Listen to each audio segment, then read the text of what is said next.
He sent me a text, but I think it's good to start leaning forward and make sure it's on the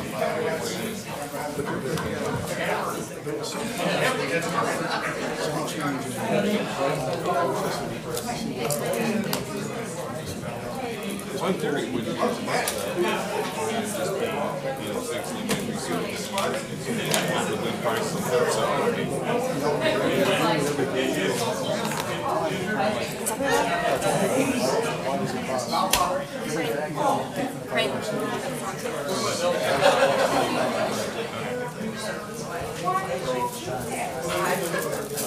Okay, good evening, everyone. It is 6 p.m. This is our September 8th, 2022 regular council meeting. Lori, can I get the roll call?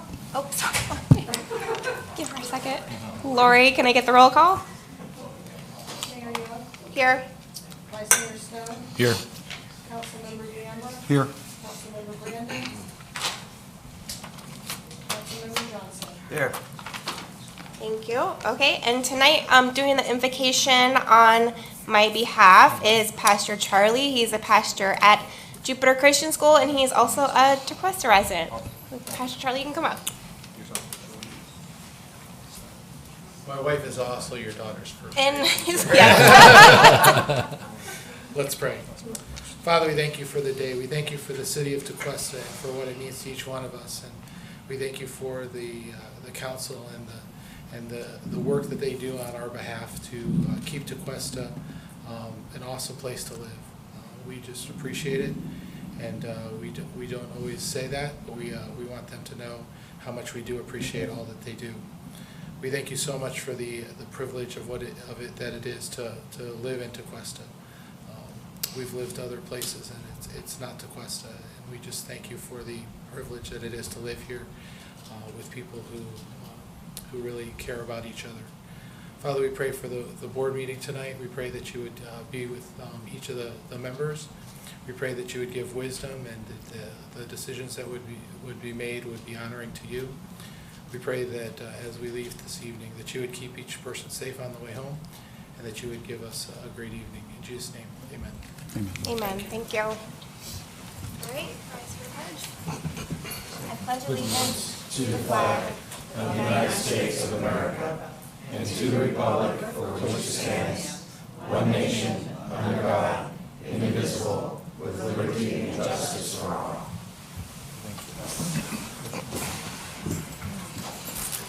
Can I get a motion to approve the agenda? So moved. I'll second. All in favor? Aye. Okay, so should we start with EAC first for the presentations? Okay. All right, I guess I need to get a motion. Rep. Snyder's running a little bit late. Can I get a motion to let Tom Bradford do the Environmental Advisory Committee update first? So moved. Second. All in favor? Aye. All right, Mr. Bradford. Hey, good evening, Mayor and Village Council and staff. Like you said, I'm Tom Bradford, Chair of the EAC, and I'm here tonight to give you an update on some of the work that we've done for 2022 and the latter part of 2021. I've also, you have the backup that I provided to Jeremy, and it shows you a track record of what we've done since our beginning. We were created in the summer of 2019 by former Mayor Abby Brennan by adoption of Resolution 21-19, which empowered us to hold public meetings for the purpose of developing recommendations for best practices for community partnerships within the bounds of the comprehensive plan, for developing recommendations for goals, objectives, and policies, for sustaining and improving the environment of the village of Tequesta. And we are to report to you from time to time as required, which is probably why I'm here tonight. And as you all know, Tequesta is the northernmost municipality in Palm Beach County. It consists of 6,200 residents approximately, and we are a city of 3 peninsulas surrounded on 3 sides by water, and to the north on our doorstep is Jonathan Dickinson State Park of 11,500 acres. So that makes it very important for us to realize that our activities can create problems for the surrounding environment, and that we need to be cognizant of that as we progress in our time here in Tequesta. So what I'm going to do now is focus on some of the highlights of the last 12 months or so. And of course it's subjective because it's my opinion of what was important, and other EAC members may have different ideas, but here we go. In 2002, you folks formalized a process whereby any recommendations of the EAC will be vetted by the Village Council on at least a quarterly basis as needed at a workshop meeting of the Village Council. This year, the EAC developed a Race to Zero-like plan for Tequesta as requested by the village manager, wherein we recommended membership in ISLE USA, which is basically a local governments for sustainability group. This gave us access to a greenhouse gases inventory process that's provided by ISLE using their ClearPath tool. It's a software thing. And this was approved by the village manager, and work is underway by Lynn Britt, who I saw in the audience tonight, and it should be shortly available. I do recall that Lynn has become good friends with the Palm Beach County Office of Sustainability, I think their name is, and maybe she might end up relying on them more so than ISLE. The EAC completed the review of recommendations for the conservation element of the comp plan, which consisted of 115 goals, objectives, and policies related to environmental matters. In addition, the recreation and open space element has been initiated and will be finished on September 14 next week. This leaves 3 elements to be reviewed by the EAC for the first time, and 3 needing a quick second look using the enhanced process we developed over time. Although the village may not be aware of the details of our work on the conservation element of the comp plan, we have recommended other places also in the comp plan that Tequesta can undertake a vulnerability study to gauge the location of any problem areas for public, private property, public infrastructure. A vulnerability study is the first step in the process of taking corrective actions that may be needed to address anticipated problems from rising sea levels. We were pleased to learn that Tequesta was pursuing a state grant for such work and first considered a contract to undertake that work at the Village Council meeting in August, and I believe that may be on your agenda tonight again. Neil Zacharias, the Director of Community Development, met with the EAC to review your park planning process created by Jeremy, I believe. And she did take into account some of the element amendments that we had for both Tequesta and Remembrance Park.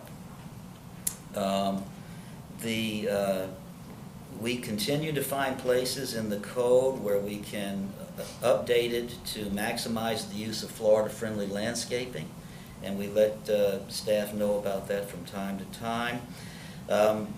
This year, we made a recommendation for the EAC to review new development proposals as is done by the Planning and Zoning Board in the town of Juno Beach.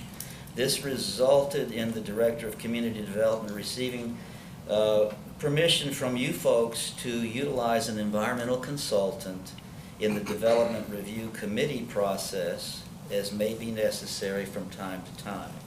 In February, we resurrected the Trees for Tequesta concept that was originally brought forward by the EAC in June of 2021 as a way to raise funds to plant trees and expand Tequesta tree canopies on more of our roadways here in the village.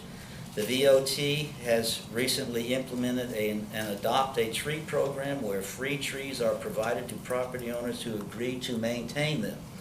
And just for everybody's edification, this is a low-cost means of reducing greenhouse gases while providing shade to facilitate walking and bicycling, natural habitat, and increasing property values throughout the village. We received an important presentation from Laura Talese, South Florida Program Coordinator, Solar United Neighbors of Florida. This presentation was on issues and policies impacting your ability to go solar in Florida, which was beneficial to us and any member of the public who wishes to utilize clean energy, and this is pursuant to village policy number 1.3.6 of the housing element of the comprehensive plan.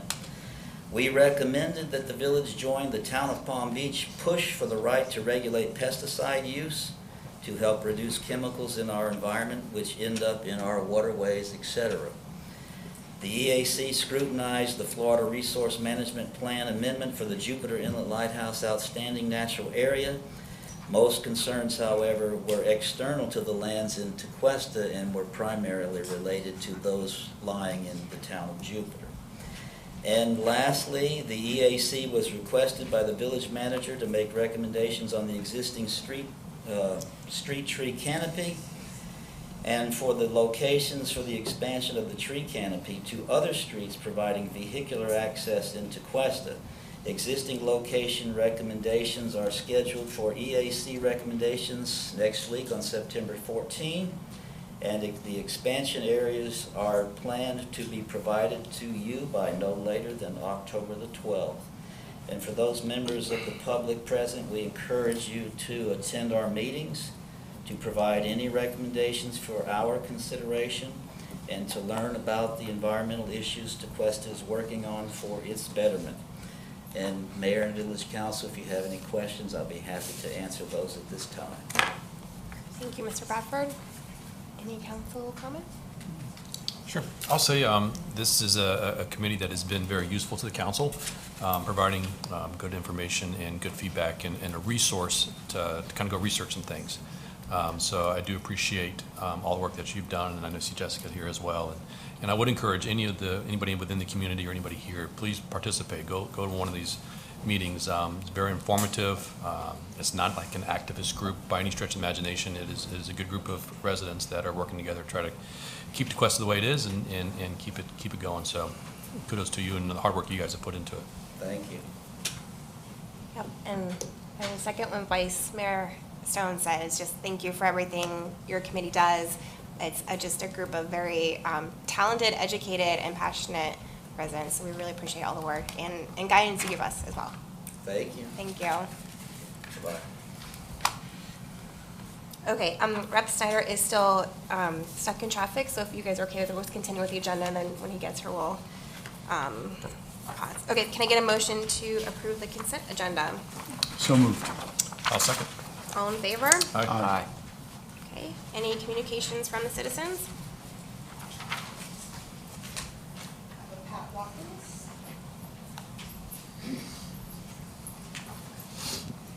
Good evening, Mayor and Council. Pat Watkins, 167 River Drive. I just briefly wanted to say I attended the CPR class last night over in the Public Safety Building.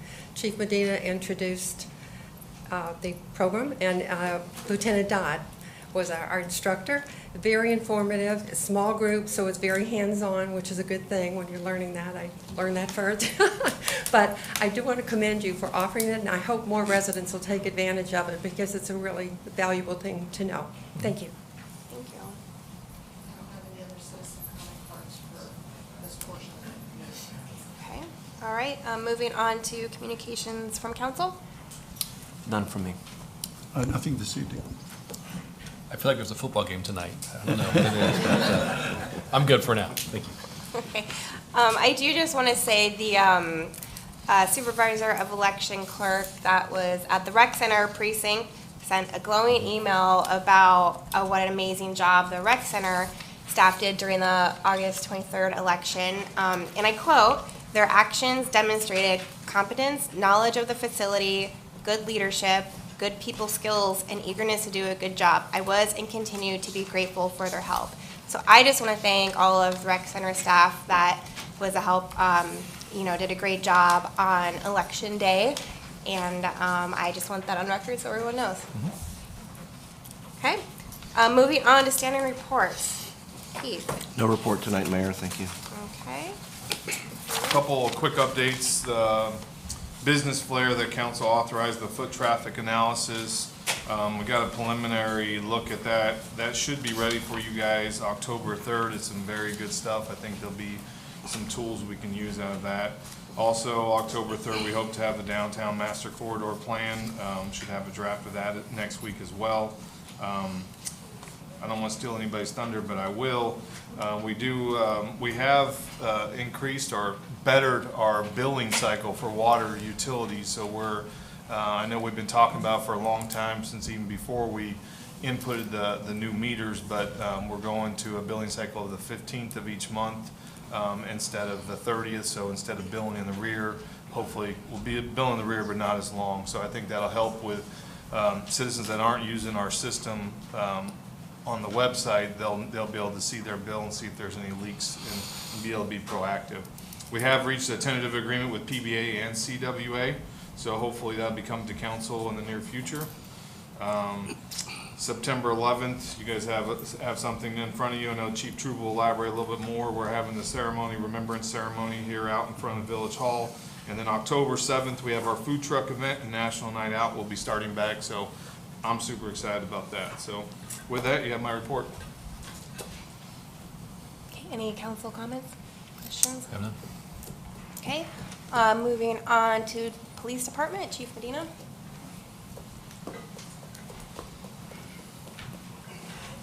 Evening, council, village manager, village clerk.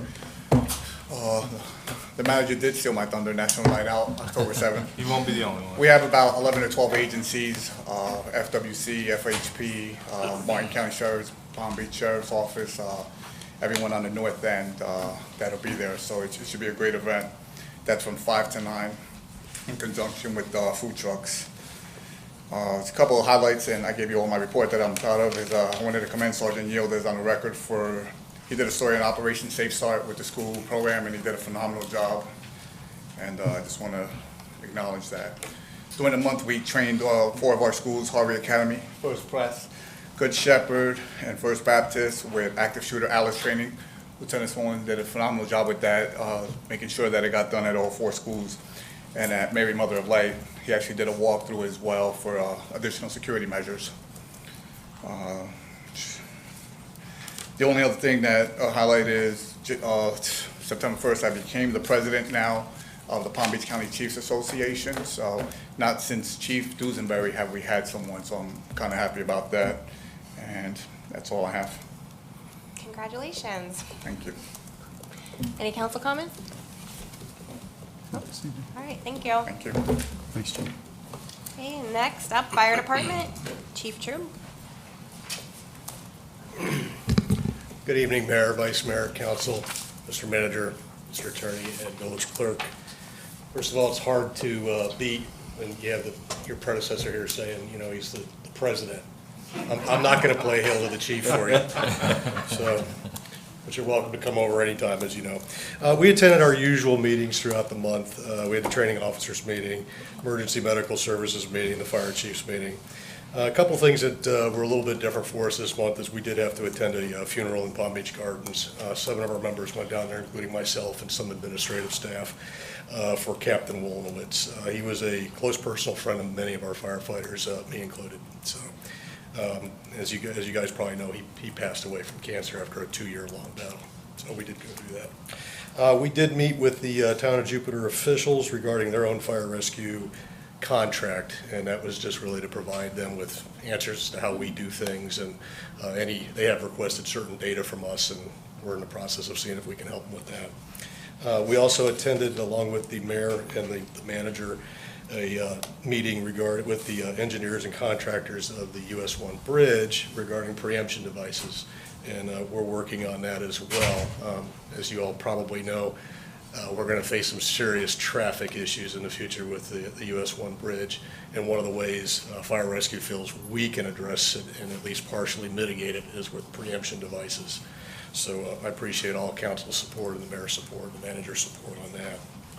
The public outreach this month, the big one was the Operation Safe Start. You guys are all well aware of that. We go out and assist the police department with their efforts to make sure all the bus stops are very visible and that our kids get off to a good start for the school year. So that's one that we always enjoy. And the last thing I'm really going to talk about is Lieutenant Dave McGovern. Most of you know him from his role as the chili cook-off extraordinaire. He's the one. He's the brains behind the event. He was the heart and soul behind the event, and will be for many years. More recently, though, he is as a lieutenant, he's taken the National Fire Academy Managing Officer program, and he graduated from that successfully. So that's a big, big deal. It's a 4-week program with other officers, and they make you make a lot of difficult decisions. He also completed a capstone project for us, which is going to be a non-combat volunteer program for the fire department, something that I felt we have needed for a long time.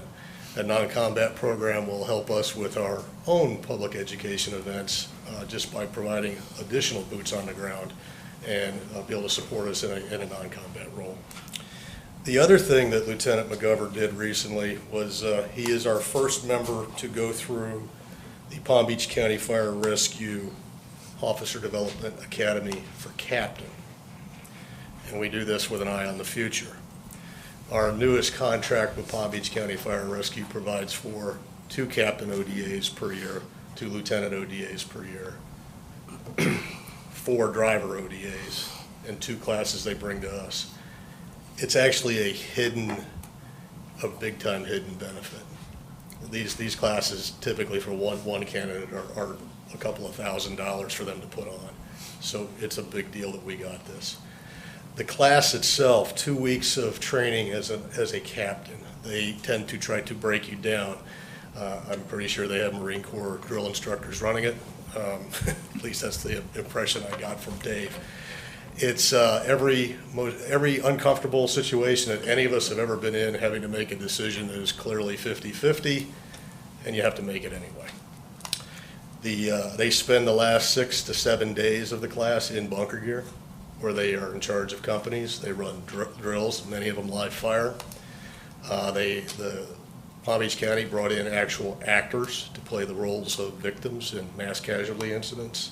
They put actors in cars that they had in vehicle accidents, and I mean multi-vehicle accidents, 6, 7 cars, 10, 12, 14 patients, shootings, drownings. They would give them 20 minutes to rest in between, reassign them, and dispatch them, and then critique them when they were done, tell them every little thing that they did that was wrong. Physically and mentally breaking them down day in, day out. So I'm proud to announce he made it through that. He graduated. Several of their chiefs reached out to me and said what a fantastic officer we have, and what a great future we have with Lieutenant McGovern. So I'm proud of Dave, and I'm proud of our fire department, and I think this program we have with Palm Beach County is going to pay huge dividends on succession planning for the fire department in the future. So with that, I'll finish up and take questions. Thank you. Any council comments or questions? Chief, a quick question. Do we have a definitive date on the closing of the US 1 bridge? I do not have a definitive date. The last communication I had was still spring of '23. Okay. And Palm Beach County is clearly committed to putting a unit on this side of the bridge? Is that A unit, although they have yet to describe to me what kind of unit that is. So that could be a rescue, an engine, a ladder truck. That's really their issue. Okay, so those are still open on those? As far as I know, they're looking at the Coast Guard facility like we did for Right. COVID, and their intent was to put money into one of the buildings. I believe that has started, but I cannot tell you with 100% certainty that it has started, but that's my belief. All right, thank you. Mr. Danber, Doug is saying April still. I mean, not a definitive date, but I think they're still Still the on track target. for that. Any comments? Thank you. Thank you. Chief, why next presenter's coming up, I got an email from a manager today saying that they are coming to the chili cook-off and they are gonna win. So, you wanna pass that on to your troops? Who is this? I'd rather not say yet. Oh, hiding under the I don't radar. want anything being rigged. Hey, when I drop a challenge, I did it in front of all the fire chiefs in the county, so. Right, it's accepted, challenge accepted. Okay, next up, utilities. Marjorie, welcome. Your first time up here. Hi, good evening. Good evening. Hello. I'm Marjorie Cray, the Utilities Director, and I'm glad to be here. So for my report, I'm not going to read you the whole report, and I would mention that the utility bills will now be mailed mid-month, but the village manager also, I guess the chief's gone, but the first item, the stormwater projects that have been completed, those are the bioswales that you may have heard of earlier. So those have been done, and David Tinoco, our manager, was managing that.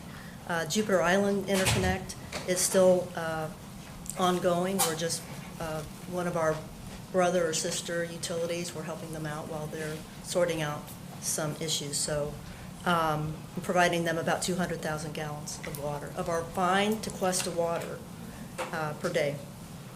And then we have y'all have seen the metrics, the performance dashboards. And I just would say these are still a little bit of a work in progress. We don't have an automated work order system, so some of this is filled in manually. So, but these are awesome, and we will stay tuned and continue. If you have any questions about these, let me know.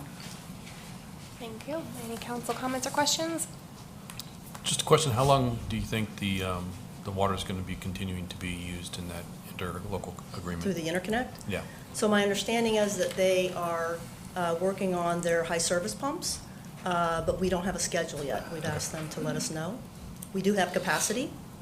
We are working to make sure that we have, we're looking at installing an AMI meter there so that we can have Accurate reading?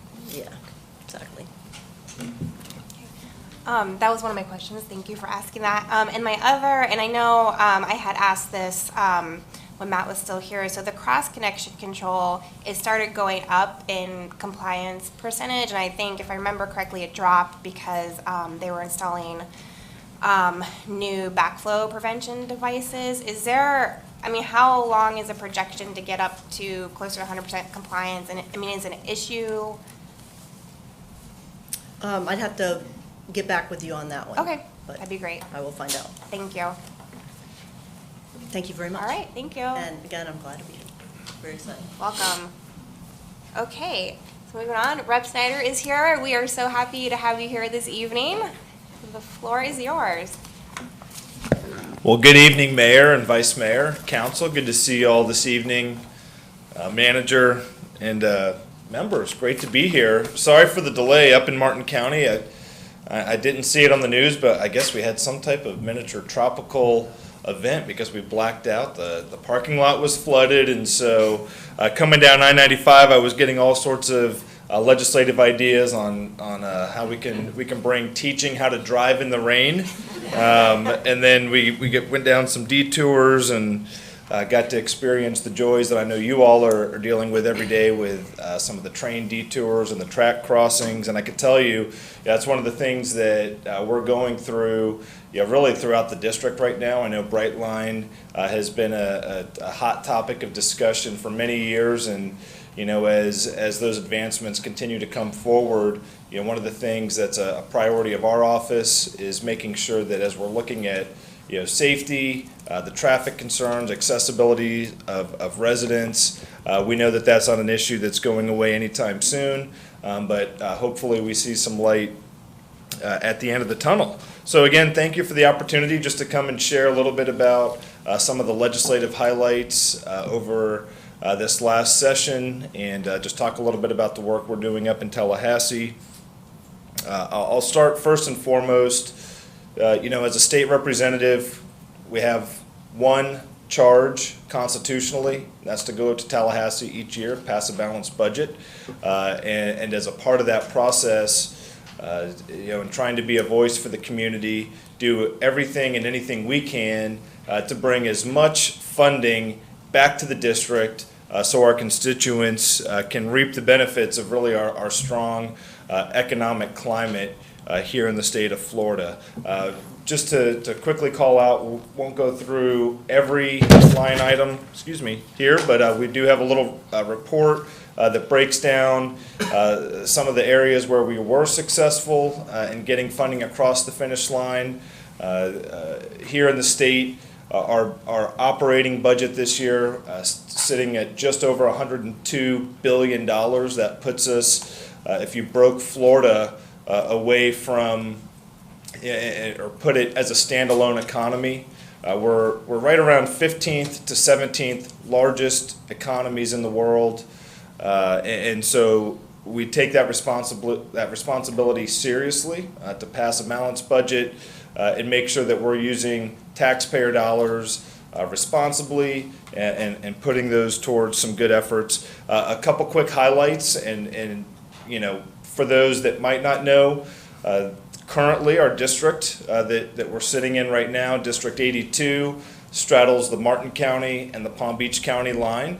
So when we look at Palm Beach specific funding projects that were successful in getting over the finish line, right here in our backyard, Florida Atlantic University and their partnership with Max Planck, one of the leading research institutes in the world, secured just around $500,000 for their efforts to make sure that we continue to attract top talent and again, lead in the research development front.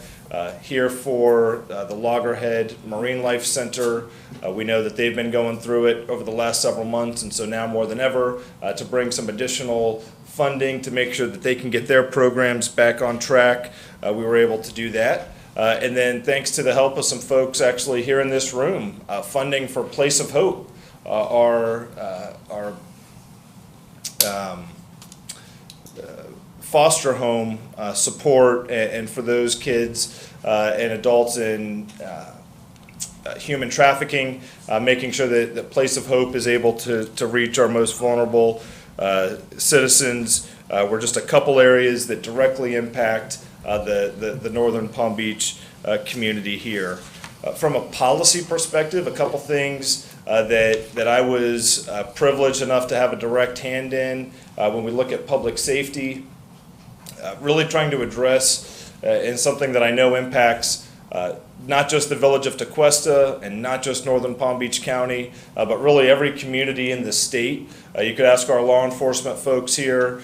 Most of the time, our police and sheriffs have a good handle on the local bad actors in the community, and what we've seen over the last few years is this effort of individuals that, criminals are smart. We wish sometimes they would put their energy to more productive things, but they know they're known in their own communities, and so they travel. They travel from county to county trying to seek soft targets, vulnerable communities, high value, high dollar communities, and certainly that includes the village of Tequesta. And so a bill that I sponsored this year was bringing enhanced penalties for individuals that with intent travel from their home communities with the purpose of committing burglaries and other types of thefts, so that way law enforcement, in conjunction with our state attorneys, can bring enhanced penalties and try and get some of these bad actors off the street. In the critical area of education, a bill that, again, I sponsored in the House and that the governor did sign was what we call our Troops to Teachers program. This was an effort, if you look in the news right now, teacher shortages are affecting really every district, every school in our state. And so, part of our job is to try and figure out how can we find creative solutions to make sure that we can fill that the teacher shortage, but not just with anybody, someone who has a commitment to service and someone who can make a career out of changing the hearts and minds of our next generation. And so working with the Department of Education and trying to give our active duty military veterans some credit for time served as they work towards their teacher certification, obtain their bachelor's degree, and hopefully serve inside the classroom or an administrative role for some time. Another issue that I know we still have much work to do, but I know we've moved the needle on, and that's property insurance. I can tell you I was one of those individuals, probably just about everybody here has seen either a rise in their, or an increase in their rates, or in fact maybe even a cancellation. I was canceled from my homeowner's policy.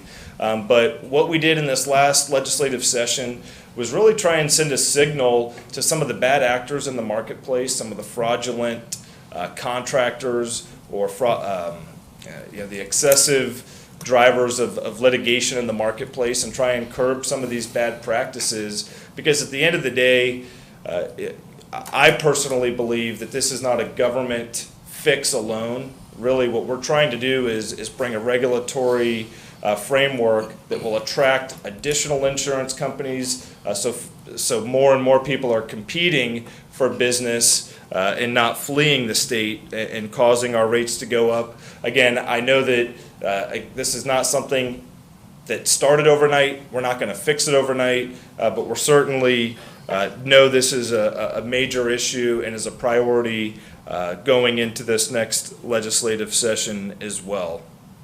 And the last thing I'll quickly share and touch on is really just the state of our economy here in Florida as a whole. It's no secret that the word has gotten out throughout the nation that if you want to live in a place where your personal liberties are protected and that our businesses are open and our economy is strong, Florida's the place to live. So as we try and balance the demand for folks that are moving here, what that does to our affordable housing, and ensuring that not just our teachers and our law enforcement professionals, but the folks that greet us at the restaurants, who take care of our landscaping. We want to make sure that those folks can afford to live and operate here in our greater community. And so working to keep our economy strong and bring real solutions to, again, this affordable housing crisis that we're all feeling. Those are some of the things that are top of mind. And again, I know I said the last thing, but this really is the last thing I'll quickly touch on because I know here in Tequesta we have some condominiums that fall within line of the ocean, and we all saw what happened with Surfside just over a year ago. And that was one of the issues within homeowners insurance that we addressed in special session, was making sure that our condominium associations and some of our larger structures on the ocean have the resources, have the reserves in place to adequately address maintenance concerns, and make sure that we have good parameters in place so the residents can feel certain that if they're paying into these associations, paying into their fees, that their buildings are secure, or if there are issues, they're able to get that remedy quickly. With that, just want to call out, I'm thankful to have my legislative aide, Sarah Craven, here. She leads our legislative office for District 82. Right now, we're averaging about 5 to 10 constituent cases per week. And so just a little public service announcement to anyone in the audience. Please feel free. You can reach out to us if there's ever a concern or an issue that you need. Our office and our line is always open. And we appreciate the privilege and the honor to serve you all up in Tallahassee. And with that, happy to take any questions from the council and look forward to staying in touch. Thank you. Any council comments or questions? No questions. Thanks for coming down. Semper Fi. Appreciate it. Semper Fi. Thank you. John, you know I'm going to have a couple of questions for you. First of all, thank you and Sarah for all the work you've done. I've had the opportunity, obviously, to sit in your office on multiple occasions and do appreciate your help and support. 3 items I just want to touch on. The last one will be the one that I'd like to get in a little bit of a discussion on, but education choice in the state of Florida. I know we have scholarship programs. I understand that the primary one is funded through business tax credits, but I think increasing the ability of parents to choose, and I know this is a bit of a radical idea, but I agree with those who say the funding should follow the student to ensure a competitive environment for education. So that's something we can talk about, but I'd like to see us doing more work to ensure that more parents, more students have the opportunity to pursue the venue of their choice for education. The property insurance, you touched on that. When Senator Powell was here, he raised that issue as well. I know there's issues of reinsurance. I know there's issues too from a legal standpoint and some of the actions of the bar and how certain things are handled when insurance claims are processed. So I agree with you, there's multiple levels on which that needs to be attacked. But that is increasingly, again, you said it, it's a significant concern for people. The last one, of course, this one's coming, Tequesta Park. Without going into all the details, we know that's a very unique situation. We've been seeking state funding because it is not Tequesta owned, even though we oversee it. It's open to everybody. It's an underutilized resource, badly in need of enhancement improvements. We do what we can on a local basis, but again, there's only so much we can ask our taxpayers to do because we do not own that land.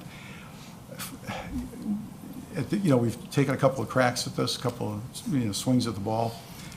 From your vantage point going forward, what do you think we need to be doing, or how can we better position ourselves to try and begin to procure some state funding to make the upgrades that we need to make there?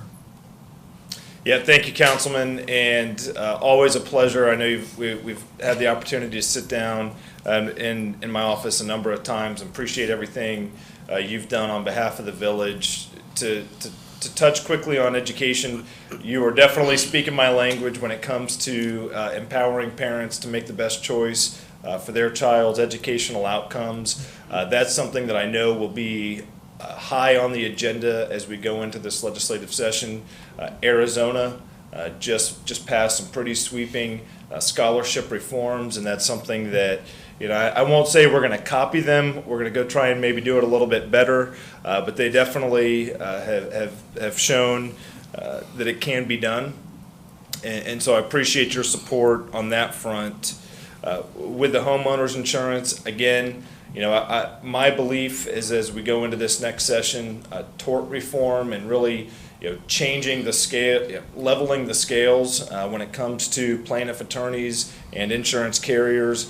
I think for me the most important thing is just keeping the consumer in mind and making sure that at the end of the day, what we have to try and balance is keeping premiums at an affordable level, making sure that a legitimately harmed homeowner has the ability to be made whole in the incident of a storm or an accident, but at the same time making sure that we don't allow for this cottage industry of traveling contractors and a handful of attorneys really to make us pay for everybody else's free roof. When it comes to the Tequesta Park, I know this is something we've talked quite a bit on. We know that it's probably one of the few parcels in the state that is in a village owned by a municipality. So it really is. It's a park without a home, and something that I certainly look forward to working with the council and the community as we try and, bring, there really is a lot of opportunity there. And so, while we did not submit the funding request in the general appropriations budget this past year, we did have a surprise pot of grant money that did come down kind of unexpectedly, and one of the benefits of our strong economy. And so we did submit a proposal for funding just to do some of those additional studies, some of that initial site work, and see what we can do to bring that from a state of disrepair. So certainly look forward to continuing the conversation and working with the village on that front. Okay. All right, thank you, John, appreciate it. Yep. I'll just second what Frank just said in the aspect of, I think one of the biggest complaints that I've received over the last 4 years is there's not enough field space for our student athletes to go and participate and learn how to work as a team and a whole bunch of other good things that happen with that. So it's a huge, huge opportunity that I think you can show leadership in driving that. So Thanks, Vice Mayor. Yep, and I did want to thank you for sponsoring our local support grant request for DeQuesta Park. We really appreciate that. And as you can tell, we are going to be very persistent to try to get funding for that. So we hope you would consider to continue to support it for us. And thank you for all you do in Tallahassee for our district. We appreciate it. Thanks, Thank you Mayor. for coming tonight. Appreciate it. Y'all have a good evening. appreciate it. You as well. Okay, now we are moving on to the regular agenda. So item number 12, old business, is the vulnerability assessment. Marjorie?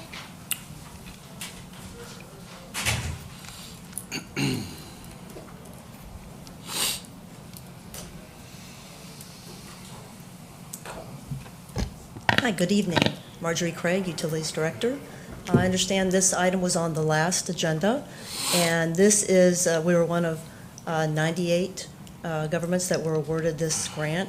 It requires no matching funds, and there were a couple of questions at that time, and we answered the questions in the agenda memo. This particular grant will assess the vulnerability due to sea level rise of any assets that we have that are currently in our GIS system, which we have primarily stormwater and water assets. So this is kind of the first blush, and we can request additional funds for the next fiscal year as we develop and make our GIS system more robust. Okay, thank you. Any Any council questions? comments? I just have one, because I know last meeting I had asked if this assessment was going to review the water utility as well. I was told it wasn't, but I think that we saw an email today that maybe this will consider all assets, including the water utilities. Is that correct? Yes, it will actually do a sea level rise analysis of anything on a partial basis in the village, within the village boundaries. Okay, so knowing that, because that's a change from last meeting, I just want to make sure we all know that and understand that because I know it's been a topic that we want to continue to consider accelerating the water main replacement, but we do have this study forthcoming, so I just want to keep that in mind as we consider that. Okay, any public comment? No? All right, can I get a motion? Motion to approve. Second. All in favor? Aye. Thank you. Thank you very much. Okay, moving on to new business, item number 13, a conceptual presentation by 2GHO for the updated elevations on 300 Beach Road property. And Mayor, before we begin, with your permission, just want to place a statement on the record regarding these conceptual presentations. Pursuant to Village Code, an applicant, prior to submitting a site plan review application and committing the resources required to proceed through the site plan review application process, may choose to participate in a pre-application process and request to present a conceptual site plan to the Village Council in order to receive further input. The conceptual presentation is not a quasi-judicial proceeding. No action shall be taken by the Village Council beyond discussion with the applicant. Neither the outcome of the conceptual presentation nor any comments made during the conceptual presentation by any Village Council member or staff is a guarantee or assurance in any way of the final action that may be taken by the Village Council pursuant to a formal application for site plan review provided by Village Code. So just want to make sure that that is very clearly stated on the record, and that will apply to both this agenda item and there's a second conceptual presentation. Thank you very much. Mayor, Vice Mayor, and council members, thank you very much. For the record, George Gentile, I'm representing the Savoy project, which we refer to as 300 Beach Road. And you all know that we've already gone through your planning commission on this. And the reason we're here tonight is that we had heard that there were some concerns on some of the architectural elements of the building, and so we sat down with your staff over the last couple of weeks, and we kind of worked on some items, and so we're going to go over those very quickly for you, because I know that there's a football game on tonight that somebody wants to go to, but anyway, so before you take final action, we wanted to see if this is an area that that we want to modify in the architecture, which gives you the ability to see it. As we said, we kind of used architectural items that came out of your Beach Road corridor kickoff meeting. And then we tried to add some visual effects to the building and give variation to the proposed building so that it started to meet some of the movement that you all are looking for in the architectural elevations. The development still maintains 26 condominium units. We're not changing that. That's R3 zoning. We're everything else is particularly staying the way it was on the project. I don't know if, I guess am I doing this? Am I able to do this? That's you. There we go. Okay. So just for context, this is the existing building, and we just heard Representative Snyder talk about the issues with the older buildings on the ocean that were having issues or could have issues, could cost money to get these in, particularly when they start the process of doing inspections on a regular basis with the facilities. These buildings in this area are anywhere between 30 and 55 years old. And so in this case, the residents were very pleased to I guess, sell their units, and then we're here proposing a new project. So again, this is just some shots of the building itself. So what I'm going to do is I'm going to ask our architect, Michael Wallace from Swedrow Architects, to come up and just go over the changes that we made with your staff and with Nilsa and her staff, and then we'll go from there. And I'll clip for you. Good evening, Mike Wallace with Swedrow Architecture, and working with Lance and Nilsa, and also, the new code directions.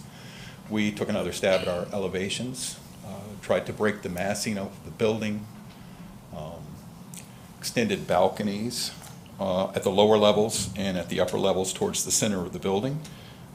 We've added a guardrail center section at that portion that travels up the building.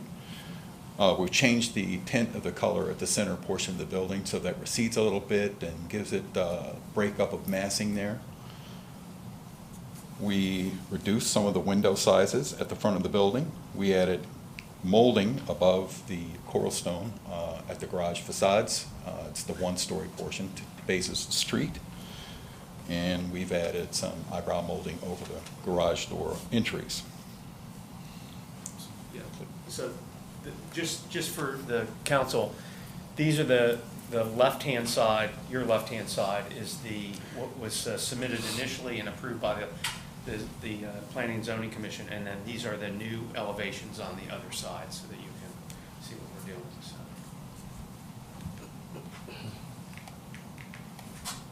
Lori, is there a way? For some reason, there we go. Okay. So as we travel to the south side of the building, you can see those balcony extensions as different on the right side versus what was presented before. And we did that so that we have a better definition of the lower part of the building versus the top or the crown of the building. It's gone. Oh, there we go. Oh, too much. That's okay. Updated some to the exterior at the east side, add a little more glass to the lower levels. That would be the pool deck at the oceanfront area.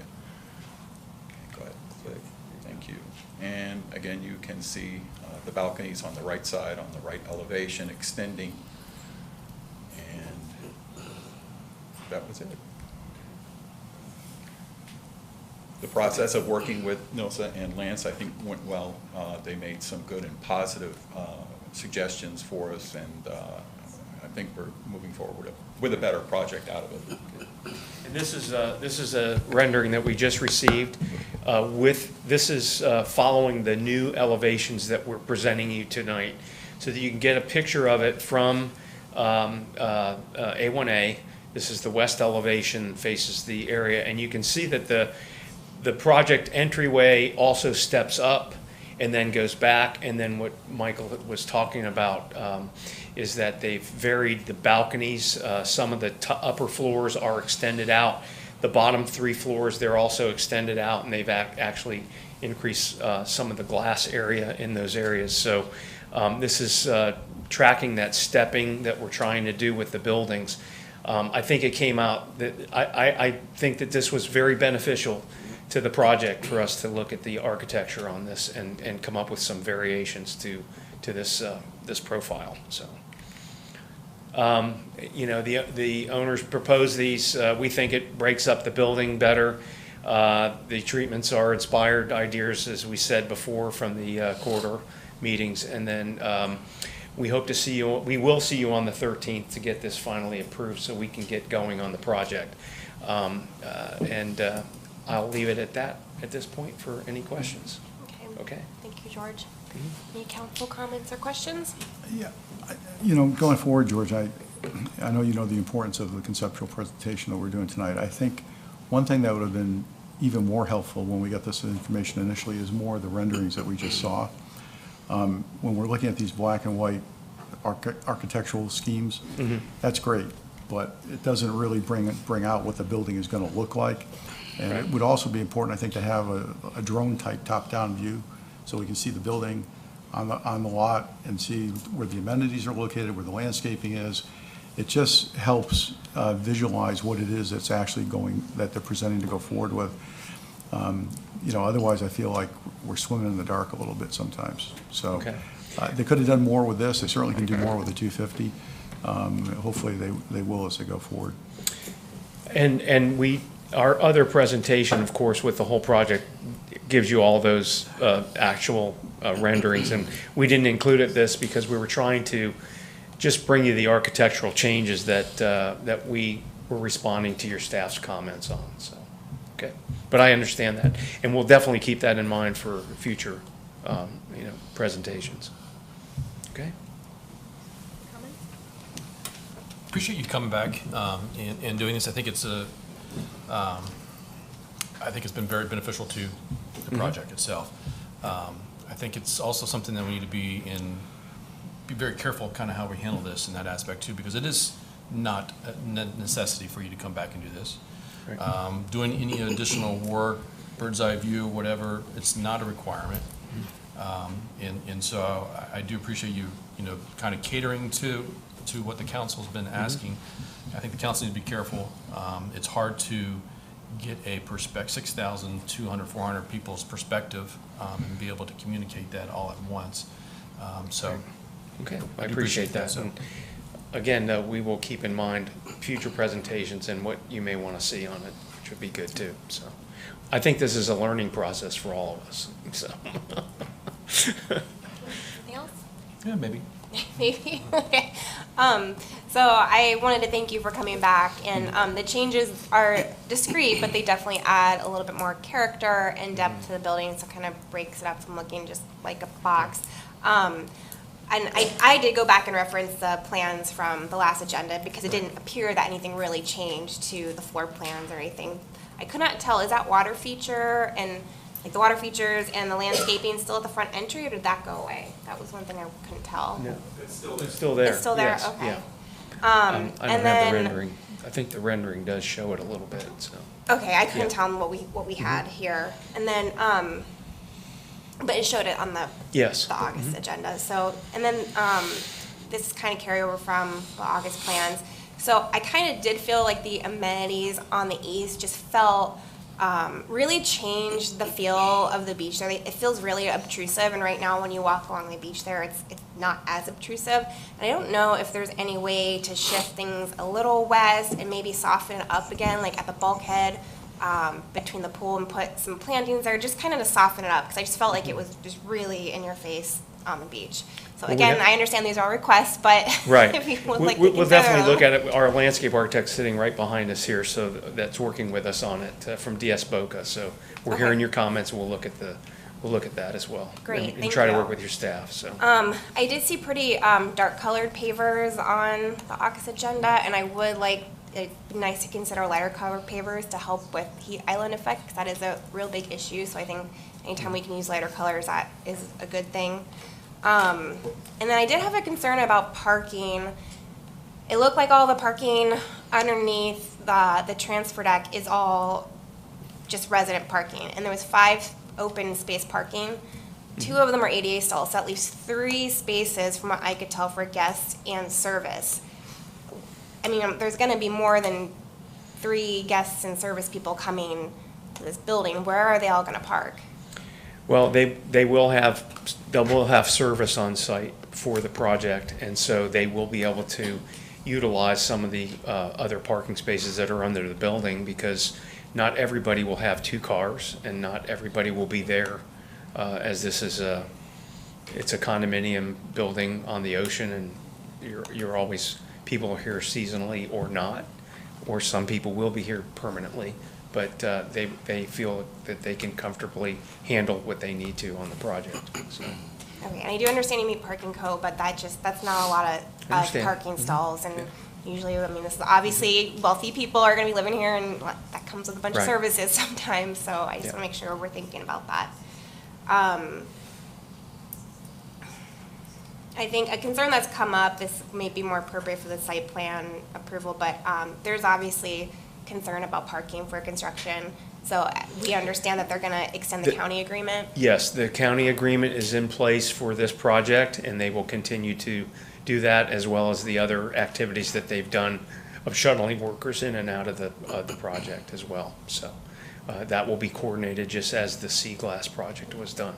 So- Okay, and I don't know the capacity of that parking lot, but if the 300 building and 250 were under construction at the same time, is that lot big enough to hold all the parking for the workers? I couldn't answer that, but I'll have that answer for you at the hearing in October. Okay.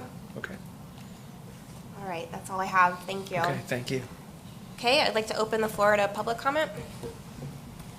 Lori? We have Allison Dudley. First of all, I want to thank you all for being here tonight. I appreciate all of your service. Kyle, Vice Mayor, I will try to be brief because I understand football. It's a big thing in my household too. Mayor, you hit on most of my points I wanted to bring up. I live across the street. I have beach access on the, I won't get south and north and all that, but basically on the north side. And I'm really curious because the renderings are beautiful. Great job, guys, but can't tell what it looks like from the beach at all. No, oftentimes the bigger buildings do shade the beach, and in the wintertime that can get kind of cold if you're walking your dog or using the beach, so it would be nice to be able to see that. It also would be nice to see how close it is to the water. I know I brought up at the last meeting concern over the riptides, not riptides, but the, you know what I'm trying to say, the high tides that we're getting with global warming. tides. Blah, blah, blah. It is a concern because in the colony, it was literally coming up into their property. So depending upon how close you are, that softening may save you. But that is a real concern because as someone who's a lifelong resident here, born and raised, walked that beach since I was a baby, really would like it to have somewhat of the same feel of not some looming huge building over it. So I appreciate those questions. I'd also like to address the parking issue. It's something that's been raised by my building and our residents. Any given day, I barely could get out of the building today between someone's moving furniture in, UPS showed up, then you throw your lawn maintenance people. Full season, we're scrambling for parking because people come down. Oftentimes they have 2 cars, then they have guests. I agree with you. I think 5 parking spaces may be a little conservative. They may, well, really 3. They may want to beef up their parking just for the way we have the use in our building. Again, I appreciate your comments. Thank you for your time. And I'm echoing a lot of the concerns from a lot of the residents that are in my building and the buildings near me. Thank you. Thank you. early part for this item. Okay.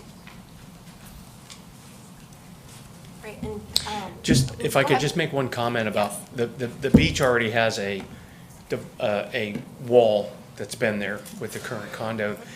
The building's not going any farther to that area. That wall stays in place and the amenity areas are behind that wall. So, Currently, there's a lot of green space between that wall and the Mhm. current building. right, I understand, yeah. Okay. Thank you. Do we make a motion on a conceptual, or do we just move on? Okay. We'll see you next month on that, but I'll stay here because I think we're doing the You're next up one. next. You're up again. All right, so yeah, moving on, agenda item Right. 14. So this is a conceptual presentation for the 250 Beach Road. Oh, can I go ahead and start, Mayor? No, that's right. See if that works. I have a 13. You got 14. And the last one was 11. What's the right number? I have 13 here, but this one actually does say 12. I'm sorry. It's actually, agenda item number 14. We added have the that staff, we added the staff reports. It changed the numbering of the agenda. I mean, that was done on, I think, Monday or Tuesday, so, I think Tuesday, so that changed the number by adding I the staff reports. But literally have 3 different ones up here. So sorry, we're on, I'm not. So we are on 14. I'm gonna be one ahead then, got it. Well, you already spoke on this one, right? No. Mayor and Vice Mayor and council members, for the record, George Gentile representing the Fountain Blue Company again, and this is 250 Beach Road. I do want to make a comment at the beginning. First of all, this is a actual conceptual review before we submit anything to the Village of DeQuesta. So I think that we're on track, okay? Or we hope we are, but we are here tonight to get some input from you all on this building. This is the lot that is south of the project you just saw, which was Savoy. I'm going to go through this, and I also have our architect here, Michelle Citron. Well, I'll have her come up here in a minute from Architectonica. Another architectural firm that we've done work with before, like with Swedrow. And I'm going to try to get this to work, but it just won't work for me. I don't know what's the matter. Oh, there we go. So this is a redevelopment project consisting of the demolition of an existing 40-unit condominium building. And I want to make sure that you understand that we're constructing a new 34-unit condominium building. It will be 10 stories and it meets your height requirements and meets with the amenities. But this is a reduction in 6 units. So you're getting a reduction in units. You are getting larger units because that's the trend today, is to do larger condominiums. And this is a condominium project. I want to make sure that everybody understands it. It's not a hotel or a timeshare or whatever. And so, again, I want to make sure that everybody understands we are reducing the density here. So you get the reduction in traffic, you get reduction in those items. I think what I'm doing is I'm hitting there we go. So this is the existing building that's there. Again, in the aged area that I explained, the project to the north of it. This is the project site. This is a much wider site. We looked at this project together, and what happens is the best thing that I'm going to show you at the end is we put, just for the council members, we put the 2 buildings together in sequence to their setbacks from each other and everything else, and I think you'll get a little bit more understanding of it. So this is the existing project from A1A, the existing building. You can see the building to the north is the one we just talked about. There's also a condominium building to the south of this project that is existing as well. Maybe it's me. I keep hitting that arrow and oh, there we go. Oops, I'm gonna go back. Hopefully, there we go. So this is the team. We're the landscape architects and planners on this project. And so we'll be doing the site planning and landscape design. We have, our architect is Arquitectonica. Alejandro Gonzalez is the, I guess, prime architect, with Michelle Citron that's going to be working on it as well. Our civil engineer is Simmons and White. The environmental is Andrea from Coastal. And our surveying is David Lidberg, who has been here probably as long as I have been. We're icons and hopefully get retired pretty soon. I don't know. My wife is certainly hoping. So the Fontainebleau development, you've met them through the Sea Glass project, the one that we just showed. They have a very, very great reputation in transforming ordinary to extraordinary projects, and they have a vision that goes beyond what we hope on some of these projects. And you can see by the level of construction and everything else that's going on. The development team's residential philosophy focuses on location, innovative design, forward-thinking amenities, state-of-the-art technologies, and quality construction. And you can also see that the amenity packages on these projects are tremendous. Some of them have 3 pools, some of them have 2. I wish I had one at my house. Anyway, they partnered with Phil Perko, who is a resident here in the north end of the county. You've met Phil. Everybody knows he's been involved with the other projects, and he will ensure that this will be a well-designed project and considerate of existing character. And he's very considerate of the existing characters of the area. This is the conceptual site plan. There is, you can see the building is the bluish and gray area. In the project there, they have amenities on the east side, which is on an elevated platform above the parking, which is a tennis facility. And then they have the amenities on the beach side, which includes the pool, deck, seating deck, sun deck areas, and other activities in the project. The project is 3.21 acres. The existing land use is medium density residential. It's R3, which allows up to the 12 units per acre. We're at 10.6. The building height is at your code requirement of 101 feet above the average crest of the dune. The average unit site is 4,730 square feet. And they have 14,527 square feet of amenity areas in this project. Just to give you an overview, the design it possesses an architectural massing that addresses height, width, material, and ensures the building relates to the context and climate. The height of the building articulated in layers as towers rise from the street and the waterfront. The lowest layer is more solid single-story podium that creates, as I said, the porte cochere and conceals all the parking from the road, and the parking is under the building. The second level is primarily the amenity level, and they have their own dining in here, and they have their own large areas for the residents to use, and that transitions into the pool and small dining areas on the terrace area on the water side. And with that, I think I'm going to let Michelle take over. Oh, there we go. I'll keep this, yeah, because you'll probably have as much problem. Hi, thank you. Michelle Cintron from Arquitectonica. Thank you very much for having us.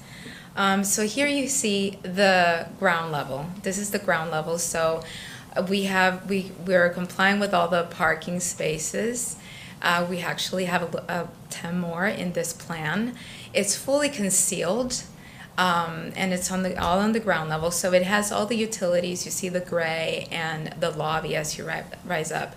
So very important to us, we maintained the public access to the beach on the north, and so that's I can't really point, but it's up there, yes, at the north, and so.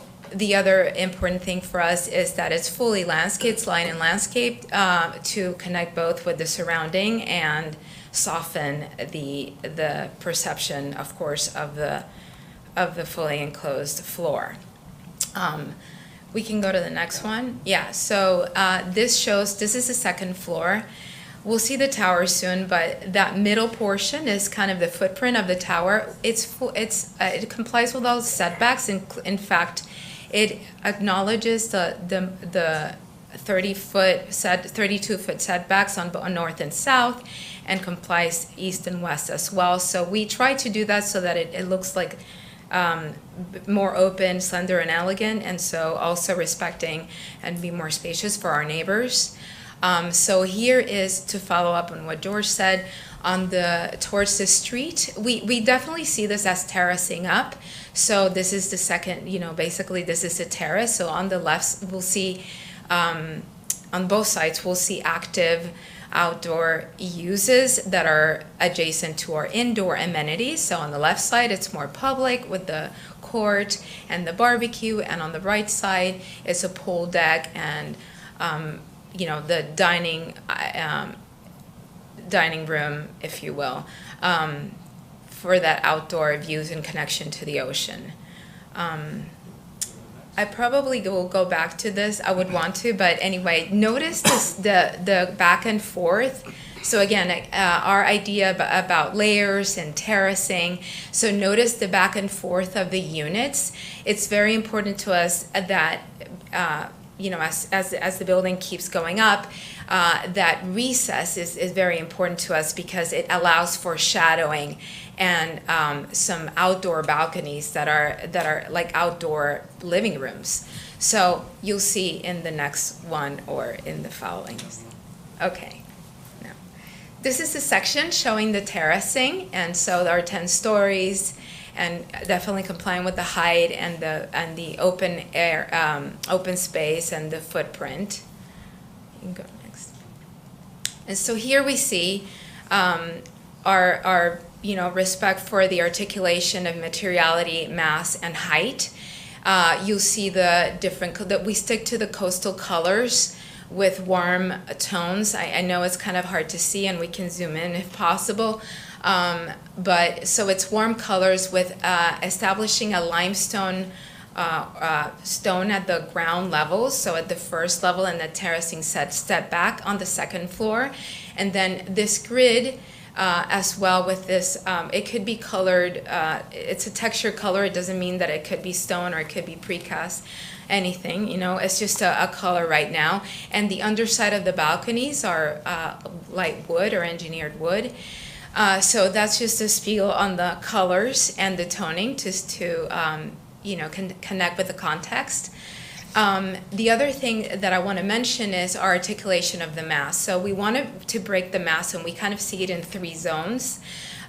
Basically utilizing that central zone, having the glass connect with the entrance, kind of setting that connection with the ocean as well. So transparency in the center, which allows for a division of the mass. So establishing 2 different buildings, kind of breaking it up, but also extending vertically and setting back, and adding some visual interest and marking the skyline that way. So that's that center and hierarchy as well. So this is the view from the beach. It's kind of hard to see in the recess. The other thing that I want to mention is what I mentioned in the plan, was that our units are recessed to allow for that kind of shaded outdoor space for gathering. It's like an outdoor living room. So, but also allow, and because it's angled, it helps with another sense of curiosity, because it allows for depth and a little bit of play. And it's hard to see in this one. Maybe it's better to see it in the original first view, if you could go back. But anyway, I wanted to mention that too, because there's layering in different ways. Also, the grid is double height to break down the scale, so you don't see the different levels. So it's really 10 stories, but really you only see, it's kind of, again, hierarchically presented as a larger grid, a larger punch out. Anyway, looking forward to your comments. We're absolutely excited for this, and I would love to hear back from you. I appreciate it. Thank you. Here's your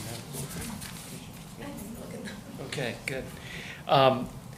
I'll breeze over this, but these are just some of the justifications of the design concept that Melissa went over, and the developer's goals on the project. And we talked a little bit about those in regards to the existing market, the consistent and current building code standards. This will bring this site up totally. The older building that's there now could have some issues. The owner proposes the architectural modification and has visual interest. We went over that. The project, I keep emphasizing, is a lesser density than we had before. I did say that I was going to, this is that view that you just looked at, but I believe I have it here. It's not going to let me do it, is it? I'll just do it this one. Hopefully you can do it. It may be a hidden slide that needs to be there. Nope, there you go. Thank you. So what we did this just for you all to look at. That is on the right-hand side, if you're looking at the screen, is the Savoy 300 project, and the 250 project is next door. This is a face front elevation, and we set this up so that you could see the separation of the buildings. You can see the view corridors. The middle portion between the two includes the pedestrian access easement for the residents across the street that still have the use of that to get to the public beach, which will remain there. So we just wanted to make sure it gave you some context of how these to go. One of the other things that we're looking at, and I just want, in regards to, I know that you had your environmental report tonight, which, you know, there's, it's great that the village does have a committee that's looking at all those items, is that we are looking with the state agencies on that existing wall that's there, in this case, maybe actually creating a dune system that's vegetated and becomes a natural dune. The wall would remain because of it's permitted and it's there, but maybe actually creating a more natural element. So we're looking at that right now, and of course we'll bring that back to you when we submit the whole project. So we'll listen to any comments that you might have and take notes, and then we'll go from there. And great, thank you so much. Okay, Mayor. thank you, George. Vice Mayor. Council comments? Nancy, you want to go? I'm still. You want to start? Okay. I appreciate the efforts that have been made, but I'm going to be real honest with you. I look at these two side by side, and what I was hoping to see was not two identical buildings, but greater harmony between the two, because the sites are basically neighbors. I'm not seeing, I see two very different buildings. I don't see an effort made to in some way make them compatible one with the other, which is disappointing. The other thing is, I understand what they're talking about with some of the articulation, but when I look at this building, what I see is a big box. Yeah, you've got some nice glass, you've got some, you know, you've got your gradients up and down,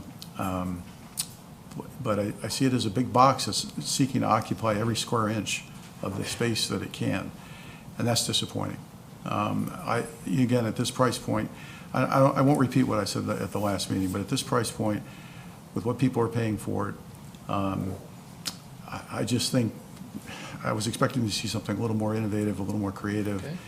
There's lots of examples of buildings out there. I didn't bring any with me tonight that I think could be more appropriate for this site. I do appreciate the fact the parking's underground. I do like that part. I think that's real important. But again, it falls short of what I was hoping for. You know, the pool situation too, you've got that pool, at least in the diagram, pushed all the way back, almost up to that seawall. I would think again, with the issues of ocean rise and some of the other concerns, you might want to create a little space there. I understand the reason they did it, because it's open, and when people are in the pool, they can look out and, you know, the water's right there. I'm not sure it's, you know, from a long-term standpoint and a maintenance standpoint, it makes the most sense. I'd like to see, again, I'm a little disappointed. Like I said, I don't want to repeat. I'm disappointed in the design. I'd like to see a little more green space, a little more landscaping, something that's a little more creative, a little more unique, and less boxy. That would be my feedback. Appreciate your comments. Councilmember Johnson, you mean? I kind of like that, how that looks next to Savoy. I like that it's wide like that as opposed to running the same direction. I mean, that's how the building was set up to begin with.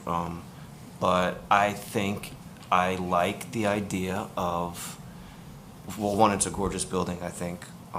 But two, I like the idea of something catching my eye as I'm driving down the street. And that would certainly catch my eye, especially how it's placed next to the other condominiums.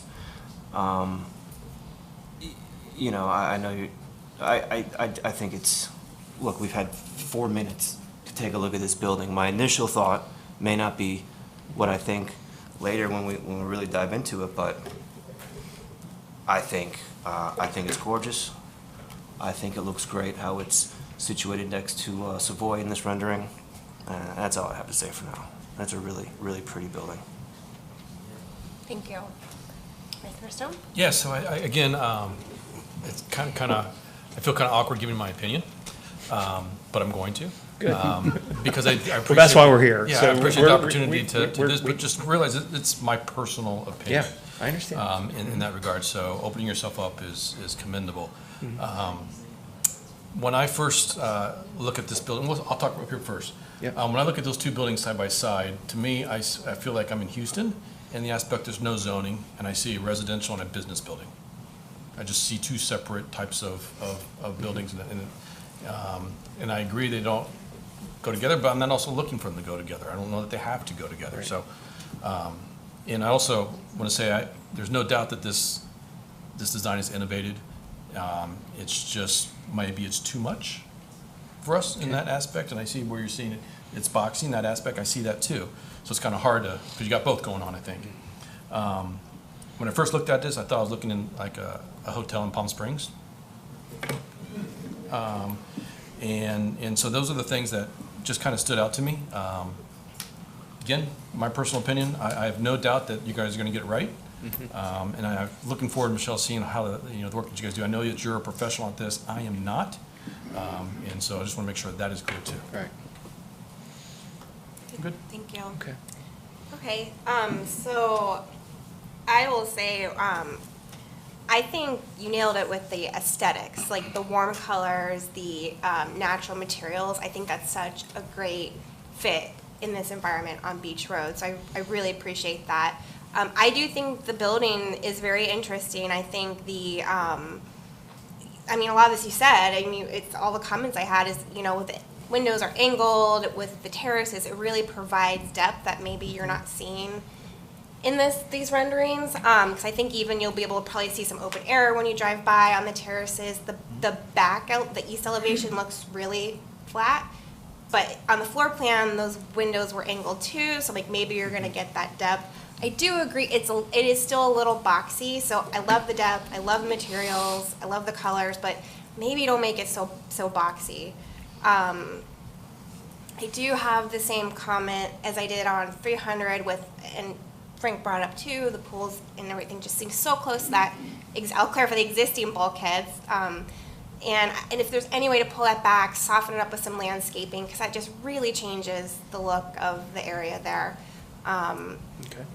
Parking, please, same comment, please consider parking for guests and services. The outdoor pavilion on the beach, I don't know what that is. That does not exist on the beach now. I really was not a fan of that. I would not like to see a pavilion on the beach. There is a concern that's been floating around that this could be a timeshare or resort. There's a lot of fancy amenities here. I have seen crazy amenities in high-end luxury condo buildings, so it's not, I've seen this kind of stuff before, but I guess can we, Jeremy, or I don't know, Lance is here, can we clarify what is actually allowed in R3? Is a timeshare or a resort style even allowed in R3?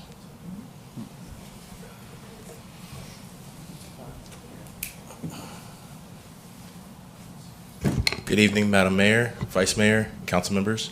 Lance Lilly for the record, for a community development planner. As far as R3 goes, it is multifamily and strictly multifamily, meaning condominiums, apartments. It just excludes, well, you have to be it has to be permanent in that aspect. So condominiums, apartments, and things of that nature. So timeshares are not incorporated or included in that definition. Okay, so it can never be a timeshare, it can never be a resort. All right, so that's good to have that on record. And then the beach easement, I know the residents on Beach Road really appreciate that easement being maintained. How is that gonna be maintained during construction? Is it gonna be maintained during construction? Well, that 10-foot is there. It's gonna stay there. I mean, they'll have to work out a access management plan for that. You know, if they have to do something there, we possibly could move them to the other side of the property to go up that side until something is done in this location if they have to do any construction there. But we kept that 10 feet before we started our landscape buffer. So there's actually 15 feet before the drive aisle that's also there. That goes towards the building. So I don't think it would be closed extensively long. If it would be very short period of time, and they would try to accommodate, you know, some other. It'll be something that we'll have to work out with your building department and do it. Excuse me, like we do roads, we do access management plans to ensure that we minimize the access restrictions, and we will try to do that with this as well. Okay, yeah, because safety will be a concern, especially if they're both under construction at the same time. You'll have workers overhead, We might have to hand everybody a hard hat as they're walking down, and then they have to bring it back to us, okay? So it could be a concern. Temporary. Well, when they did the rehab on the 200 Beach Road building on the beach access, they put up scaffolding, they put on a roof. They put a temporary structure over it so that they were safe. Covered structure. We'll look at that definitely. All the way down. So. But in this case, it's almost 30+ feet away from the construction end. But you're right, we need to look at that. So, Yeah. good. Okay. And then I really appreciate putting together the side-by-sides. I think that's extremely important. You know, it's a lot of change for the little village on Beach Road. So I think, you know, as transparent as you guys can be with what it's gonna look like, I think it's great. I do agree, I mean, the buildings aren't identical. I mean, they shouldn't be identical. We need to have variation as part of what we're going through with the Beach Road corridor design process and treasure coast to get the cohesiveness with different kinds of designs. So Right. I don't think they clash, but yeah, just soften up maybe the boxiness of this one. Good. Just one more thing to add real quick. I just don't want there to be another Darth Vader building in Tequesta, right? You know, we know that one I there. totally just kinda understand. Sticks out like Yeah. a sore thumb. It's like Tequesta and West Palm Beach. Yeah, Both both of them Darth have Vader them. buildings, Yep. so thanks. All right, well, thank you very much. We appreciate your comments. Okay. Did you need to open it up? Yeah, I'm gonna open it for public Okay, comment. great. I'm sorry. Allison Dudley. Ms. Dudley? Hi, sorry. Hello, Allison Dudley, again for the record, resident of Tequesta, and I'm speaking on behalf of my residents in Island House Southwest this evening, and also some of the people also in the Beach Road corridor. Unfortunately, I'm a layperson. I'm not an architect, I'm not an engineer, I'm not any of those people, but I live across the street, and I have a lot of people that were looking at the plans that are online, and they're like, where are the kitchens in the unit? There's no kitchen in the unit that we can see. We can see bathrooms, we can see closets. So that led to a lot of speculation because you have a very large, you have like 3,000 square foot kitchen downstairs, 3,000 square feet indoor seating, outdoor seating for dining. So those of us, it did make us wonder what was going on. Yeah, no, but I'm just saying that's where all of that's coming from today. So I'm just letting you know that. A couple things need to be pointed out. We live in a really, really magical, special place, and I know all of you know this. You may not know it as well, but we are a internationally renowned turtle nesting area of the beach. So when you talk about moving bulkheads or putting sand dunes in, you're going to get people a little twitchy because literally I can walk across right now during turtle season, not even step off my seawall, bulkhead, and see a turtle nesting. So, and they nest right up next to that. So you're going to have some issues with that. You also may want to think about having space for your unit owners to store their umbrellas and all those things that were beautifully placed on the beach. Look lovely, but you know. And the last but not least, I'm just curious, how are you handling security so that people just don't come off the beach and go up to your fabulous pool, et cetera, because currently most of those places are fenced, key fobbed, et cetera. Those are all my questions. Thank you again. Hopefully you're going to make the football game, and thank you everyone for your time. Thank you. Tom Bradford?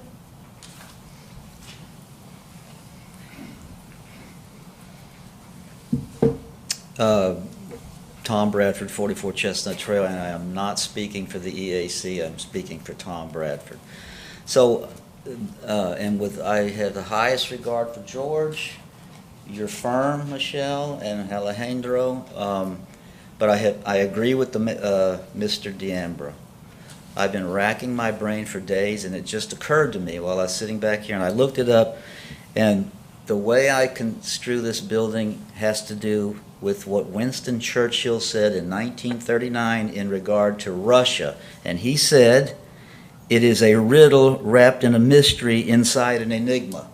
This building, I think I know why they're doing it, but it's all these geometric shapes that are just driving me up the wall. First of all, you've got a box that's a rectangle that has a wing on top. I wouldn't want to be the HOA that has to take care of that wood under stuff.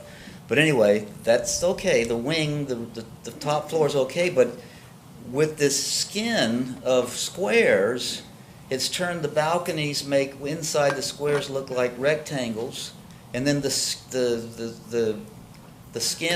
for the skin is linear rectangles and other rectangles. It's like a madness of geometry, and it's just overkill, and it looks like a commercial building when you look at some of the renderings, what do they call it, from whatever angle, and but I noticed that you've got the zig and zag on the first floor of whatever you had a name for that floor. And then, boy, if you could do that as you went up, that would be nice. But I think you're trying to provide the shading or something for the balconies. And that's, to me, is just it looks like something that Holiday Inn would build on Panama City Beach, which is known as the Redneck Riviera. That's all I have to say. I hope y'all find a way to fix it, and I don't mean to hurt anybody's feelings. Tom, we appreciate your comments.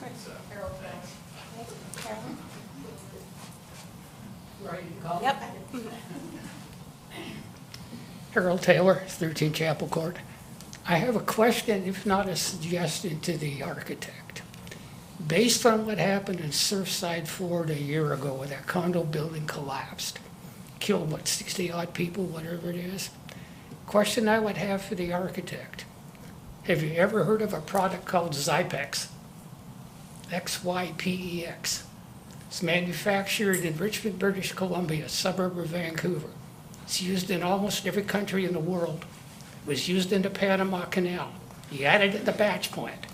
What it does, it crystallizes inside the concrete as it cures, and it prevents water from entering the concrete. That keeps rebar from rusting, and you don't get the collapse. It ought to be a law in the state of Florida, since everything's on the beach here. It isn't, but I would suggest to build that building out of concrete, they should be using Zypex. Thank you.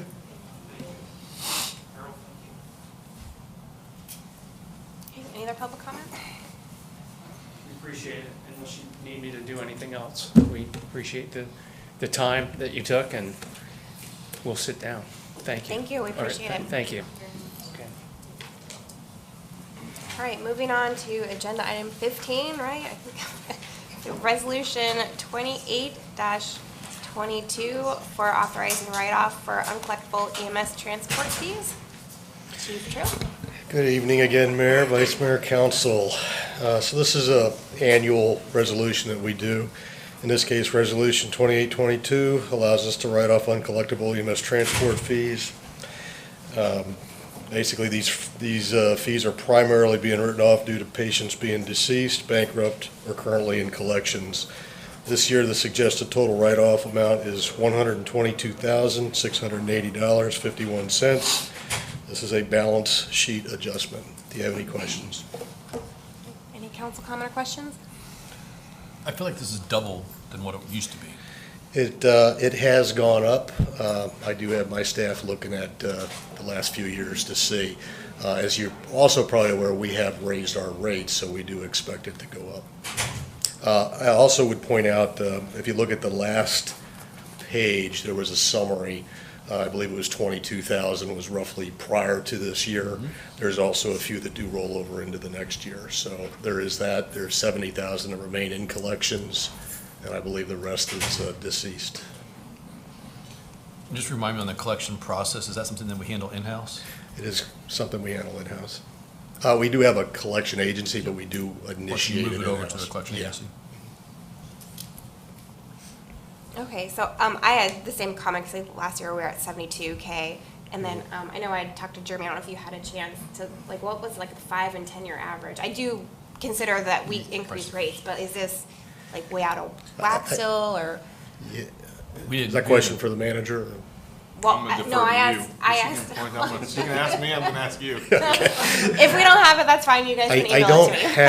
I don't have it that far back. I can get it for you and Just bring it to a curious. workshop or something. Didn't we do a I trip? can tell you the last few years, you're correct. I think last year we were mid-70s. I want to say the year before we were probably close to that. I know it has gone up. We also, if I go back, just as I've been the fire chief, we had to go back several years and basically correct it. That hadn't been done. So there was a little bit, those years prior to that are a little bit of a mess, quite frankly, that we've been cleaning up. So that's that. Okay. All right, any other council comment? Any public comment? All right, can I get a motion? So moved. Second. All in favor? Aye. Okay, moving on to agenda item 16, resolution number 29-22, which is authorized amendment to the fiscal year. Mayor, Vice Mayor, Council, glad to be here. This is recognizing a contribution to the police department and the expending of that money. So we got a contribution for the revenue, that's a source of our money, and we spent it on their gym, which was what it came to. So it's pretty basic. So we previously did a count through council, accepted the donation. This is the budgeting part for that donation. I know we've talked about this before, and we will correct it again and make it easier to read, but the first line is actually a revenue account, so you'll see an increase to the revenue account of 35,000, and then the other two accounts are actually expenditure accounts. So you have $70,000 worth of increases, but this actually zeroes out because you have 35, the revenues and expenditures. So it's a little confusing, but it's Jeff understands it really well. So, but that's the reason why it's 70,934 is because that's the number of increase for those accounts. So we'll go ahead and try sources and uses to show you where the source of the funds come in and the use of the funds, and see if that makes a little more sense. Yeah, I So- think it'd be helpful. I mean, Yep. we probably all understand it by now, know how to read it, but I didn't until you guys had explained it. And I think surely the public, a lot of people look at this and they won't understand. That's what keeps me employed. So I think that'll be really helpful to be a little more, understandable. We'll give that a try, yeah. Okay, thank you. Any council comments? Nope. Any public comment? Can I get a motion? So moved. Second. All in favor? Aye. Okay, moving on to agenda item 17, award janitorial custodial services, RFP for the rec center. Mr. Chambers? Good evening, Mayor, Vice Mayor, Council. As the Mayor referenced, this agenda item is in reference to janitorial and custodial services for the new community center on Seabrook Road. On July 25th, we went out for bid through the Demand Star Network. The village clerk also listed it on the village website. On August 5th, we held a mandatory pre-bid meeting. Anybody that was interested in the bid, we wanted to see them and actually tour the facility to see exactly the needs for the community center. On August 18th, we received, so actually 4 people showed up for the pre-bid. On August 18th, we received 3 bids ranging from $14,400 to $46,080. We had 3 bidders. One was Clean Space, 24 Hours Incorporated, and Ceiling to Floor Cleaning Incorporated. We assembled a committee to review the bids. I was on the committee along with Greg Corbett and our finance director, Jeff. And we unanimously selected Clean Space. They scored the highest and they also had the lowest bid. I think an important factor in doing our homework and evaluating the bids was doing a reference check. And so we appreciate any bid that we get, but it's important that we do our reference checks. Clean Space has a 10-year contract with Martin County for a similar cleaning space, and they have another similar contract with the City of Boynton Beach for about 4 years, and all the references checked out as well. So it is the recommendation of the committee to award this contract to Clean Space. It is initially a 3-year contract, fixed pricing, and it has 2 additional 1-year extensions. Okay, thank you. Any council comments? Doug, just one.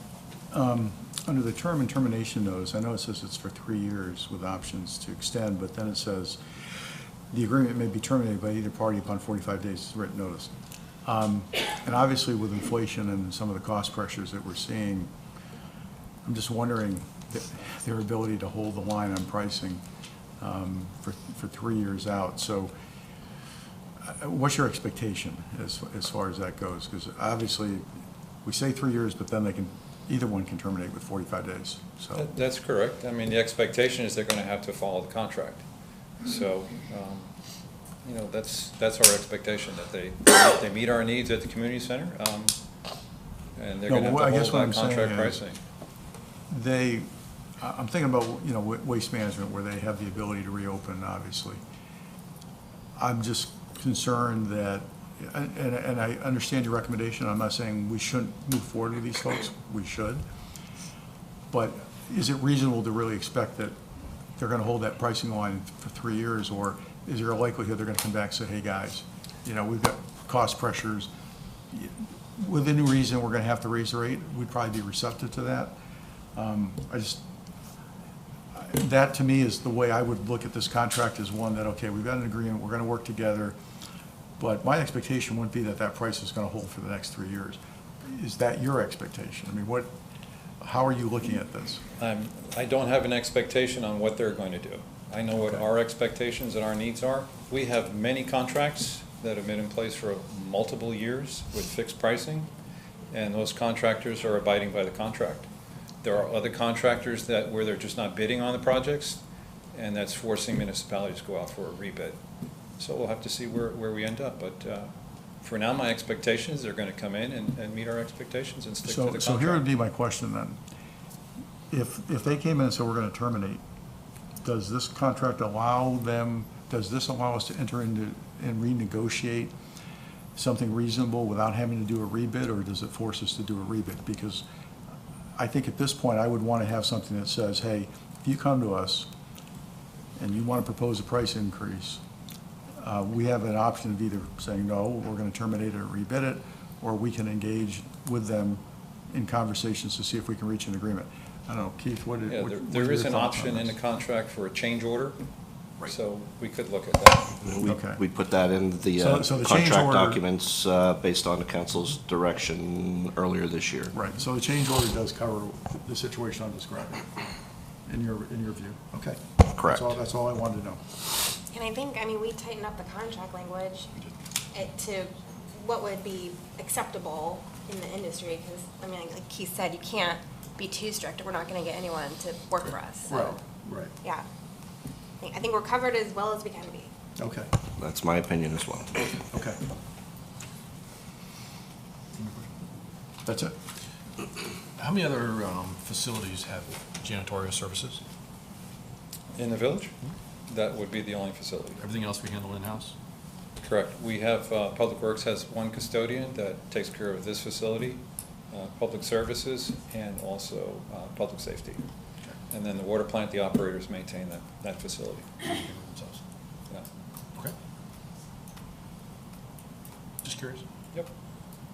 Okay, yeah, their bids seem pretty low, but you guys vetted it really well. I mean, they have great references. They do background checks on employees, so, I mean, Yes. I think it's a good deal. I'm just curious, how are you liking Demand Star? Has it been helpful? It is excellent. Yeah, it's a good way to get out to multiple vendors and contractors. It's an easy process. Lori's very helpful during that process as well. I personally like it. Right. Pretty good turnout. Glad to hear that. And you can invite anybody you want as well through Demand Store. So I invited about 15 custodial contractors. I try to hit all the local areas as well. So it's open to anybody. Okay, good. I'm glad to hear it's been useful. Yep. Okay, any public comment? No? Can I get a motion? Motion to approve. Second. All in favor? Aye. Aye. Thank you. Great, thank you, Doug. All right, moving on to any other matters. Councilmember Johnson, do you have anything? None. Councilmember D'Angelo? Just a reminder, I will not be here for the October workshop. Enjoy Ireland, right? Correct. Oh my goodness, enjoy. That'll be a great trip. Playing golf? We'll see. It depends on whether I can talk my wife into it or not. I'm good. I'm good at this moment. Okay, I just have two quick things we received. Email from Amy Angelo about considering A-frame signs again during construction and bridge closure. I was not here when signs were discussed in length originally, so I don't have the history. But she reached out, so I thought I'd bring it up and see if anyone wants to consider workshopping it again for construction and bridge closure.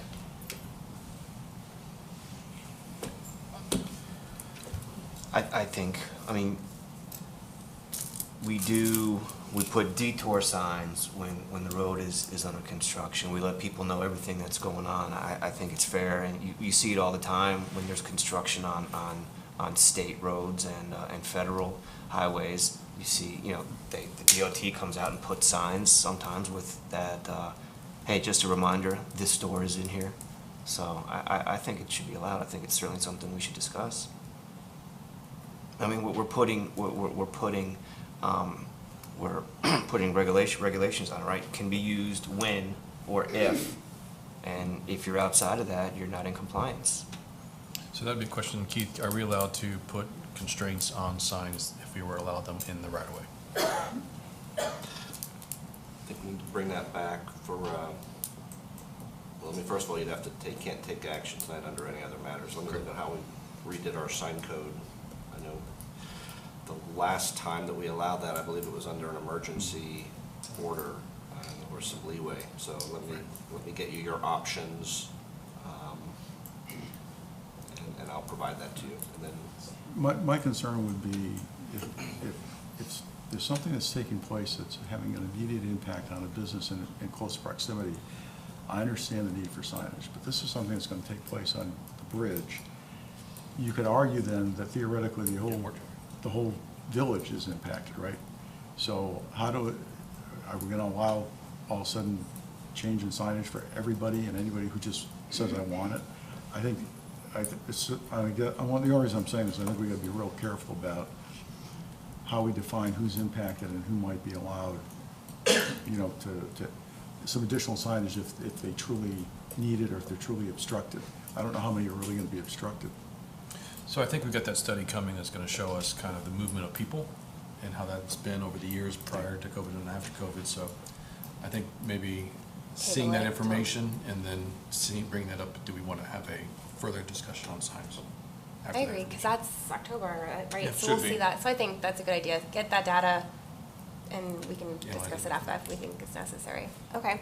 And then one more quick thing. I know Marsha brought it to Jeremy and mine's attention that Palm Beach Fire Rescue has a program to help senior citizens if they, fall in their house. And then Delray also recently just enacted a lockbox program for their residents as well. So I think, Jeremy, you're looking into some of these. I don't know if it's something that we would need a workshop, but I kind of want to bring that up. And it's definitely, if you read what Delray did, and I don't know, I looked into Palm Beach Fire Rescue's program a little bit, but I think it's something worth looking into for our senior citizens. So we're looking into, as long as there's no financial impact, we'll make it happen. So I know Chief Troop's already looking at preliminary, reached out and is looking at the program. We'll see if we can implement it. as long as there's not a financial impact, you guys won't, we'll just do it. I mean, from a staff level. Just so I understand it, it allows an individual resident, senior citizen to register their home or something so that if there's an emergency, there's a way to get into the house? Yeah, without like breaking down the door or Yeah, anything. Kind of takes the fun away. The door. Well, I don't know, I think, I know we actually practice opening doors. Yeah. But yes, it's a good program. Real quick, doing my part about recycling. So. We are looking into the Palm Beach County Fire Rescue Program. They have had other programs in the past as well, as far as providing information to dispatch regarding the ways to get into your home. We do currently use Knoxbox, which is used on all the larger buildings in the area, but they do have a residential component that is run through Fire Rescue and actually has been for several years.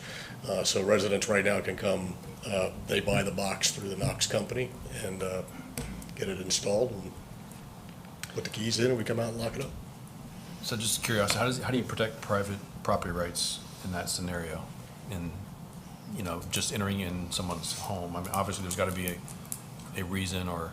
Well, we're usually invited once they call 911, so Yeah, outside of that, I don't know.